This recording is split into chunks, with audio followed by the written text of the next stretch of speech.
వేములవాడ పట్టణంలోని నాంపల్లిగుట్లో శ్రీ లక్ష్మీ నరసింహస్వామి కళ్యాణ మహోత్సవం అత్యంత వైభవంగా మరియు కన్నుల పండుగగా జరిగింది. వైశాఖ శుద్ధ చతుర్దశి పర్వదినం పురస్కరించుకుని ఉదయం నుండే భక్తులు పెద్ద సంఖ్యలో ఆలయానికి తరలి రావడంతో గుట్ట అంతా భక్తి ప్రపత్తులతో మారుమోగిపోయింది.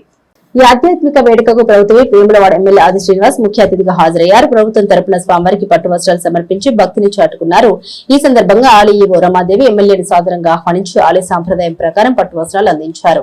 అనంతరం వేద పండితులు అర్చకులు మంత్రోచ్చరణ నడుమ కళ్యాణ తంతును పూర్తి చేశారు. ఈ అద్భుత ఘట్టాన్ని తిలకించేందుకు భక్తులు ఎంతో ఆసక్తిగా వేచి చూడగా కళ్యాణం పూర్తయ్యాక స్వామివారిని దర్శించుకుని పునీతులయ్యారు. కళ్యాణ వేడుక ముగిసిన తర్వాత ఆలయ అర్చకులు ఎమ్మెల్యేకు శేష వస్త్రాలు ప్రదానం చేసి స్వామివారి లడ్డు ప్రసాదాలు అందించి ఆశీర్వదించారు. ఈ సందర్భంగా ఎమ్మెల్యే మాట్లాడారు.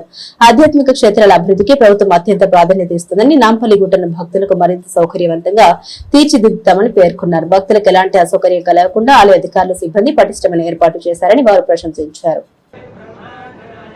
నాంపల్లి శ్రీ లక్ష్మీ నరసింహస్వామి సన్నిధిలో వేములవాడ శ్రీ రాజరాజ స్వామి ఆలయానికి అనుబంధంగా దత్తత దేవాలయంగా కూడా గతంలోని దేవస్థానం చైర్మన్గా పనిచేసేటువంటి అవకాశంలో పూర్వజన సుకృతంగా భావిస్తాను. ఇప్పటికీ నాంపల్లి శ్రీ లక్ష్మీనరసింహస్వామి దేవాలయ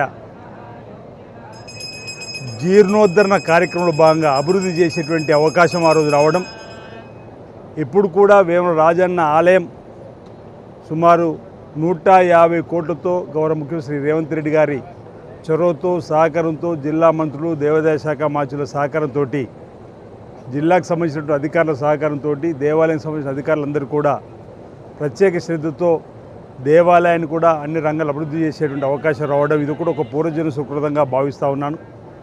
ఈరోజు నాంపల్లి శ్రీ లక్ష్మీనరసింహస్వామి సన్నిధిలో శ్రీదేవి భూదేవి సమేత లక్ష్మీనరసింహస్వామి కళ్యాణోత్సవం జయంతి సందర్భంగా అంగరంగ వైభవంగా ఇప్పుడే బ్రాహ్మణోత్తములు చెప్పినట్టు వేద పండితులు చెప్పిన ప్రకారం 600 సంవత్సరాల క్రితం నుంచి ఈ నక్షత్రము తిథి వచ్చిన ప్రతి ఏటా కూడా బ్రహ్మాండంగా లోక కళ్యాణం కొరకు ఇక్కడ శ్రీ లక్ష్మీ నరసింహస్వామి వేడుకుంటూ ఈరోజు ప్రజలందరూ కూడా ఈ స్వామివారి కళ్యాణోత్సవ సందర్భంగా శుభాకాంక్షలను తెలియజేస్తూ ఉన్నాం.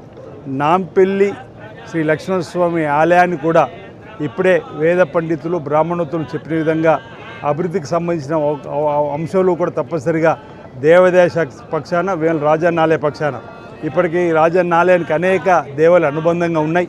మామిడిపల్లి శ్రీ సీతారామచంద్ర స్వామి ఆలయాన్ని కూడా అభివృద్ధి పత్రంలో తీసుకొని పోవడానికి, శ్రీ లక్ష్మీనరసింహస్వామి ఆలయాన్ని అభివృద్ధి పత్రంలో తీసుకొని పోవడానికి కోసం మరి కంకణబద్దులను పనిచేస్తూ ఉన్నాం.